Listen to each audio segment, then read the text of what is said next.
Well, I have to say that this has been so much fun. As I kept on saying to people, they would say, "How are you?" I said, "I'm fine, I wanted to start." I'm over the preparation parts of it. But it has been such a treat to see all the folks that came here and how they just are doing so great, doing all kinds of stuff.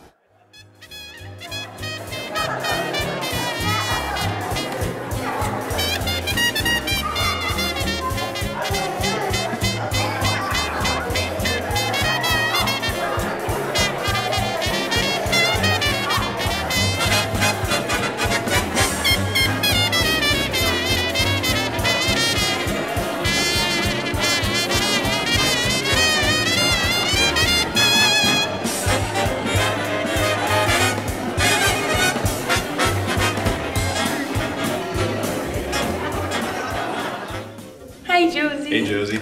I just remember the first day that I met you and I walked into the office, and I had been here before, but you were on sabbatical, so I didn't know who you were until that time, and I came in and you were in your fuzzy brown jacket, and you proceeded to save my life for like an entire day to get me into school and to find a way to pay for it and all of that stuff.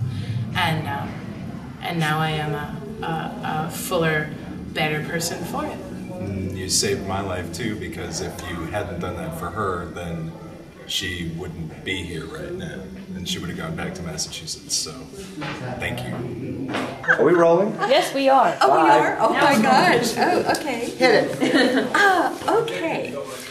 Well, I came to this faculty in the fall of 1965. In walked this very tall lady who was doing a more convincing cowboy than any of My the other life's people. dream. And I was talking to her because I figured out quickly that she had done a lot of theater in her life. And so I asked her, what was I going to do? There was no male narrator.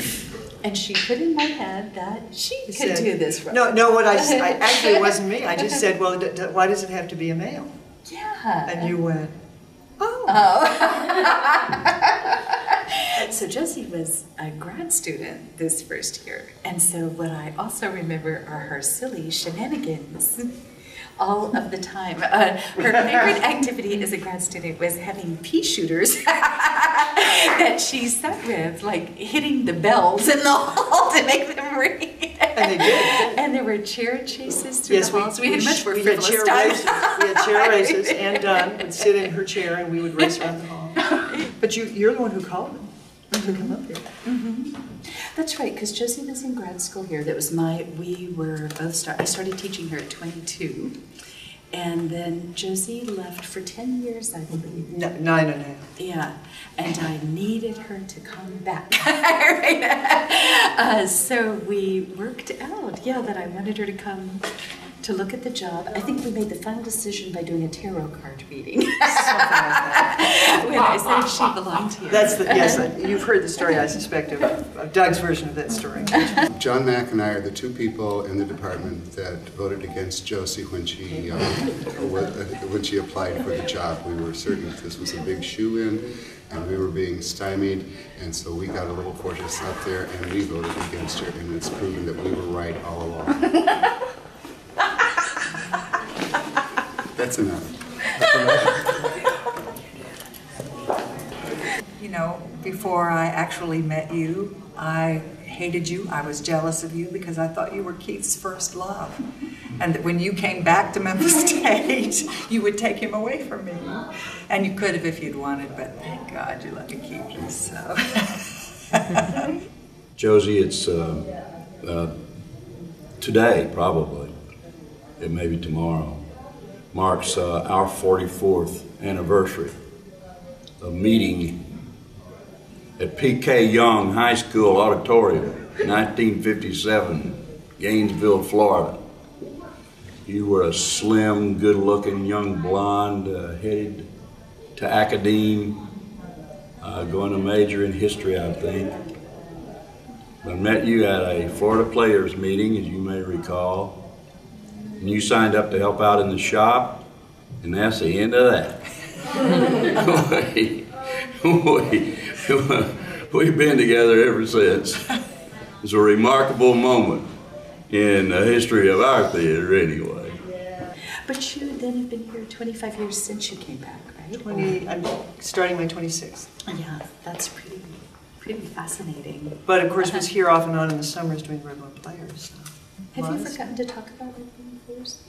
No, I guess not. Dead baboon players? The Dead Baboons, the lead balloons.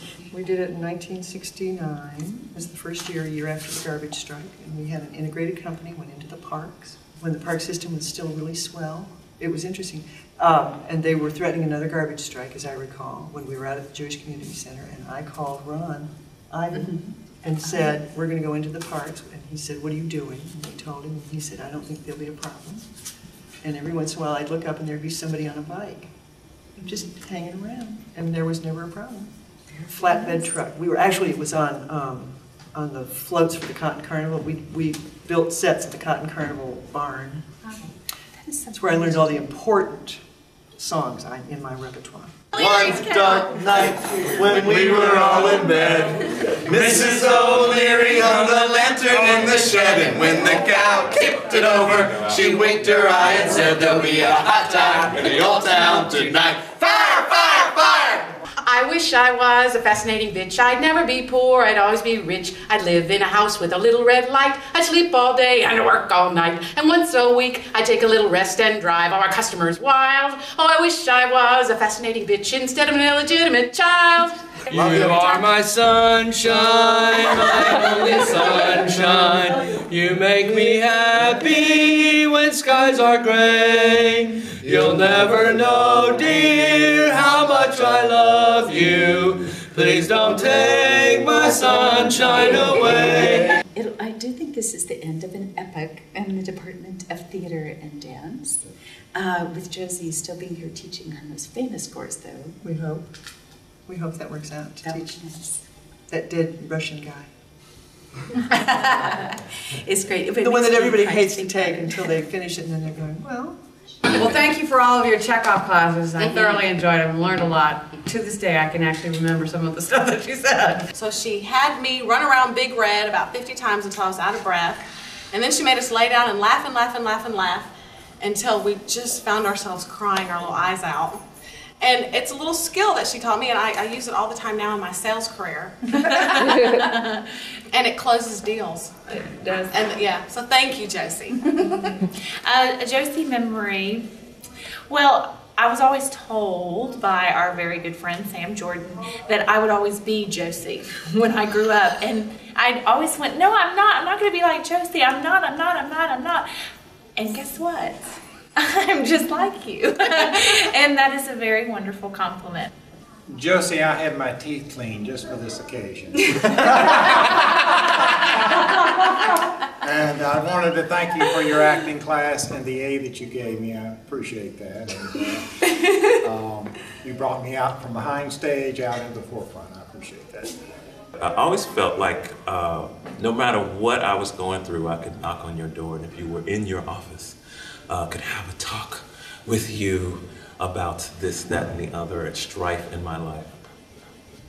I came to talk to Josie, and she said, I will only approve your re-entry and your class schedule if you promise only to make C's the entire time you're here. I was the kind of person who had to have perfection or I just gave up entirely. And she wasn't going to go for that. She was very, very right about that. Thanks a lot for your laugh. It's a great laugh. Ah! Something like that. Happy retirement, Josie. Love you. No, because I remember as a freshman, like I said, Josie was trying to get me into classes, but she only got me into Steve Malin's intro class, and then she put me in theater crafts class, and she put me in a lab. And then Stephen Huff, who was taking directing experiments, asked me to be in a scene. And I said, oh, but that's during my English class. And he's like, okay, well, I'll just skip it just one time, and I'll go be in your scene. And I never went back to English. She just used to yell at me. I've acted What stupid for? in video. I don't know. Yes, you do. What for? I didn't do my journal entries. This journal thing, I don't know where you came up with that or why, But it was like, I just couldn't do it. I thought you were like practicing psychology without a license, or trying to get inside my head, which at the time I was very protective of. But as you said, well, Michael J., you'll never get above a C if you don't fill out that journal. And as we well know, I never did. Anyway, yeah, it's been really fun, Josie, and I wouldn't have missed it for the world, all 12 years of it. So, the longest undergrad ever. Longest undergrad ever. Yes, that's because right. Josie would sign this. Do have the record. Okay, I'll tell one story from over here because you're on camera and the reaction is that. Okay. My favorite memory of the two of you together Oh dear. was the cast party for when we did Lone Star and Laundry and Bourbon and the other one, and we had Clif and I at our apartment. We had a 5-alarm chili party. Oh God. That everybody showed up at. You ladies showed up at. And my favorite image is Gloria was reclined in our recliner laying all the way back. And I remember she looked up to me and she said, Roger, do you have any more whale music? I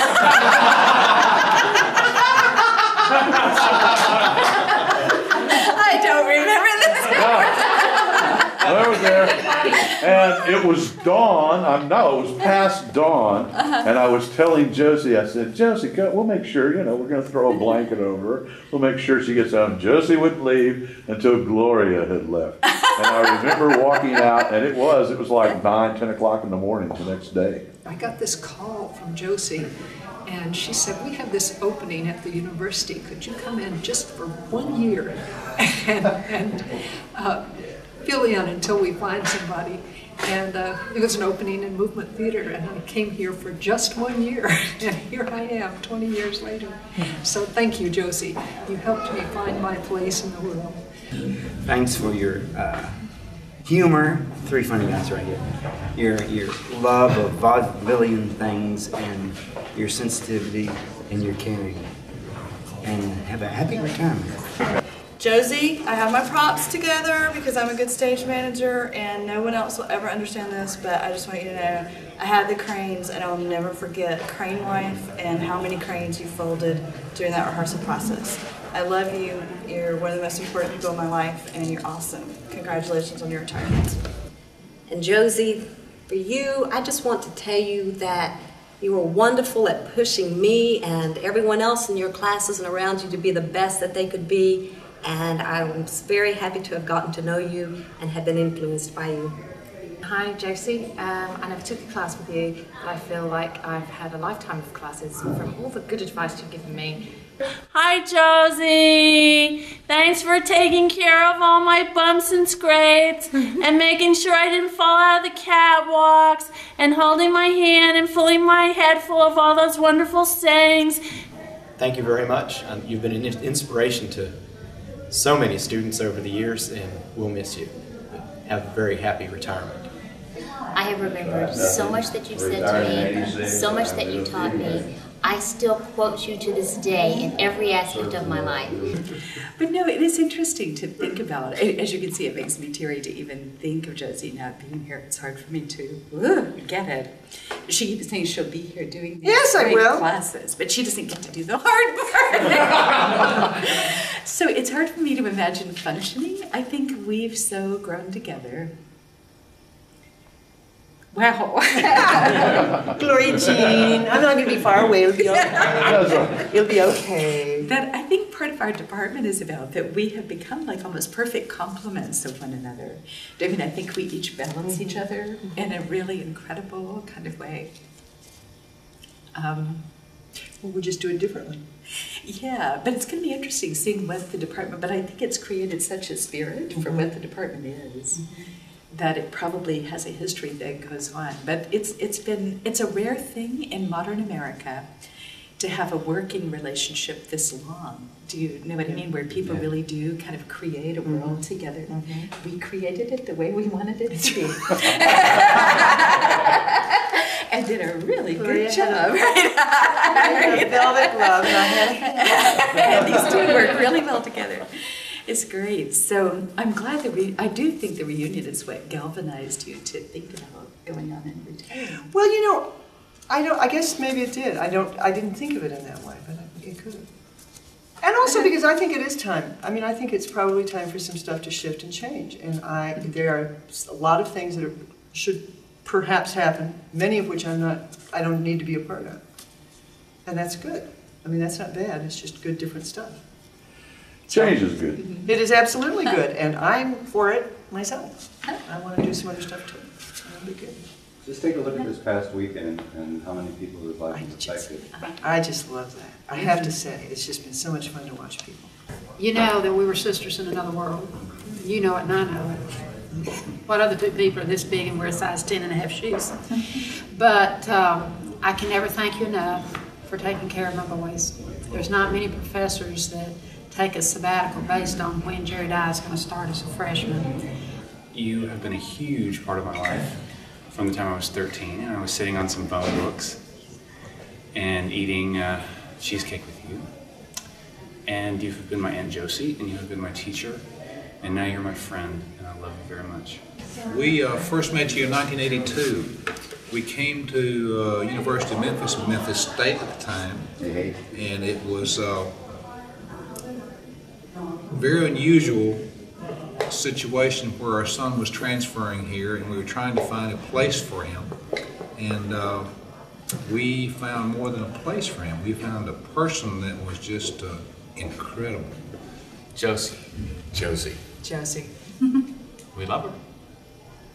She taught us Stuff. a lot of stuff. Bunch of stuff. How to act. Indeed. Badly. And well. At the same time. We all got better later, and it all has to do with you. That's the truth. That early formative training when we weren't ready for it. But it sunk in. Somehow. Absolutely. Over the years. As thick-headed as we were at 18 and 19 and 20 and 21. Thank you. We love you, Josie. Thank you. A lot. I thank you for everything you've done, but most of all, Josie, I just thank you for being my friend. We love you dearly. You'll always be Auntie Mame. God bless, and go forward with your shoulders down. I'm taking this off. That's fine. Oh, no. I'm sorry, you can't do that. Are you familiar? No. There's few enough people. I left it on because I was afraid I'd try to lift stuff, and because I was afraid that people would give me too big a hug and it would hurt my arm. I think the great pleasure for me this weekend is how many people are in theater. I mean, it really makes you think it isn't like, you keep thinking it's like really a vapor out there. You know, they keep telling us it doesn't really exist. But it's been a pleasure how many people are actually in theater. I mean, really, We're doing stuff that they like. Things theatrical, so it's exciting. Whether it's theater or not, I don't care. I just want people to be doing stuff. Growing, changing, carrying on. All right, my darling. Bye. Bye. Hey, Karen. Where's Karen? That'll be dancing. Now we got it. Okay, everybody. It's gone. It's gone. Right. It's gone. It doesn't matter. Absent friends. Absent friends.